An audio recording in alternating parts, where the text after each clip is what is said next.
हम लोग डिस्कस कर रहे हैं बायोडाइवर्सिटी के पैटर्न के बारे में। बायोडाइवर्सिटी के पैटर्न में हमने देखा कि लैटिट्यूडनल ग्रेडियंट या लैटिट्यूड या अर्थ के ऊपर कहाँ पोजीशन है उसके हिसाब से स्पीसीज की डाइवर्सिटी कैसे होती है, इक्वेटर पे कैसे होगी, पोल्स पे कैसे होगी।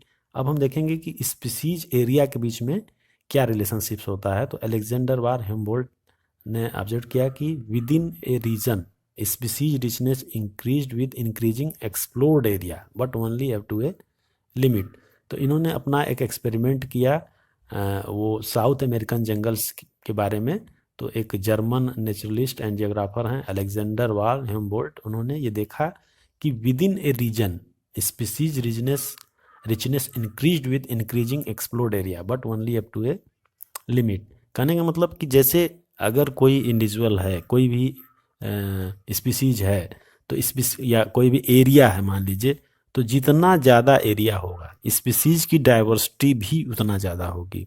अगर कहने का मतलब कोई जंगल है, तो जंगल अगर छोटा जंगल है तो उसमें स्पीसीज की डाइवर्सिटी भी कम होगी, यानी उसका जो एक्सप्लोर्ड एरिया है वो कम है। अगर कोई बड़ा जंगल है यानी कि उसका एक्सप्लोर्ड एरिया है वो ज़्यादा है, तो वहाँ पे स्पीसीज की डाइवर्सिटी भी ज़्यादा होंगी। कहने का मतलब छोटे जंगल में आपको कम स्पीसीज मिलेंगी, कम तरह के प्लांट्स, कम तरह के एनिमल्स मिलेंगे, और बड़े जंगल में ज़्यादा तरह के प्लांट्स मिलेंगे, ज़्यादा तरह के। डाइवर्सिटी भी, नंबर तो उनका चेंज होगा ही, उनकी डाइवर्सिटी भी, उनकी टाइप्स भी चेंज हो जाएंगे। जैसे आप कहीं का भी एग्जांपल, कोई बड़ा जंगल है तो उसमें आपको ज़्यादा स्पीसीज मिलेंगी, ज़्यादा वैरायटीज मिलेंगी, ज़्यादा वेरिएशन मिलेगा। तो ये चीज़ उन्होंने दिया इस तरह का फार्मूला, लेकिन इसकी भी एक लिमिट होती है, ये अनलिमिटेड नहीं है, एक लिमिट होती है। तो इस तरह से हम लोग एक रिलेशनशिप देखते हैं कि relationship between species richness and area for a wide variety of taxa angiosperm plants, birds, bats, fresh water fishes turn out to be a rectangular hyperbola.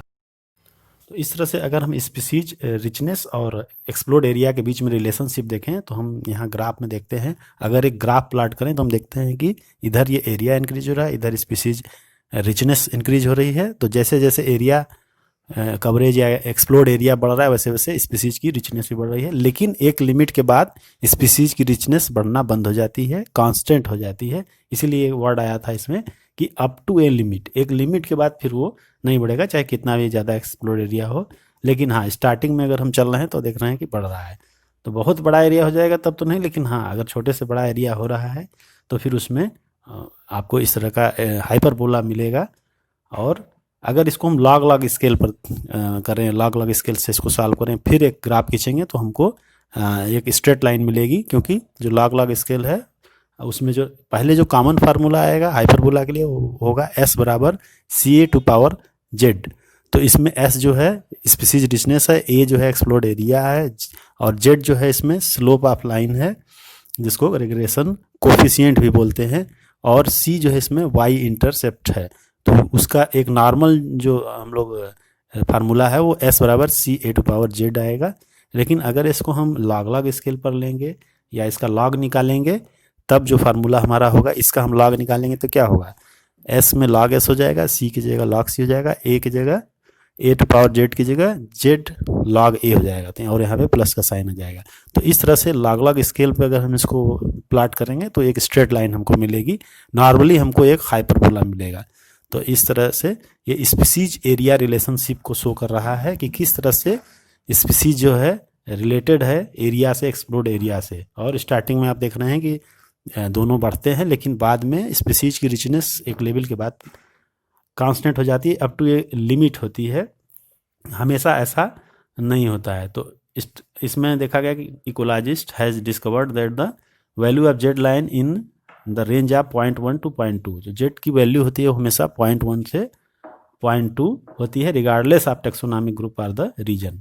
क्योंकि मतलब ऐसा कोई ज़रूरी नहीं है, कहीं भी आप लेंगे तो इसी रेंज में आपको मिलेगी, चाहे वो ब्रिटेन हो, है ना, प्लांट्स हों ब्रिटेन में, या फिर कैलिफोर्निया के बर्ड हों, या फिर न्यूयॉर्क के मोलस्क हो।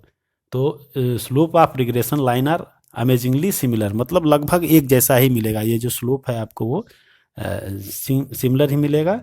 तो इसलिए इस तरह से हम देखते हैं कि if you analyse the species area relation among very large area like entire continent, you will find the slope of line to be much steeper Z value in range अगर हम पूरे कॉन्टिनेंट को ले लें तब ये ज़्यादा स्टीपर मिलेगा, यानी कि जो जेड की वैल्यू होगी वो ज़्यादा होगी, 0.6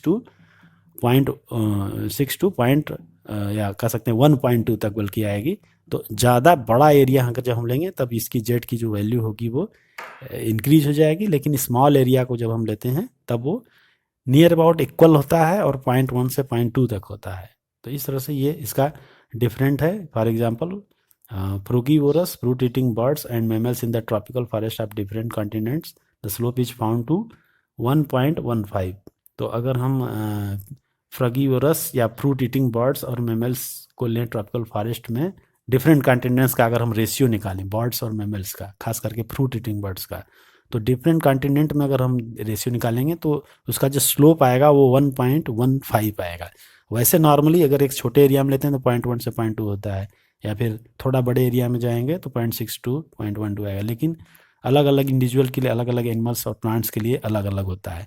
तो जितना बड़ा एरिया लेंगे स्लोप हमारा उतना ज़्यादा मिलेगा, क्योंकि स्पीसीज की डाइवर्सिटी जो है उतनी तेज़ी से बढ़ती है वहाँ पे। स्पीसीज की रिचनेस बड़े एरिया में ज़्यादा तेज़ी से बढ़ेगी, छोटे एरिया में थोड़ा सा कम तेज़ी से बढ़ेगी, इसलिए इस चीज़ को तो जेड जो है वो स्लोप है उसका, जो आप कहते हैं स्टिफनेस या स्लोप, जो आप ये देख रहे हैं इसका स्लोप कितना है, इस तरह से है या इस तरह से है। तो ज़्यादा बड़े एरिया में स्लोप आपको हमेशा ज़्यादा मिलेगा, तो वहाँ जेड की जो वैल्यू है वो आपको ज़्यादा मिलेगी। इस तरह से एक कॉमन इक्वेशन हो गया log s equal to log c plus Z log a, या फिर इसको नॉर्मली जो फार्मूला होता है s बराबर सी ए जेड, ये आप यहाँ फार्मूला देखिए, s बराबर C A Z A to power Z. तो इस तरह से ये हम इस फार्मूला को रख के एक रिलेशनशिप निकाल सकते हैं, कैलकुलेट कर सकते हैं कि कितना है, और लॉगरिथमिक स्केल पे भी हम इसको कैलकुलेट कर सकते हैं।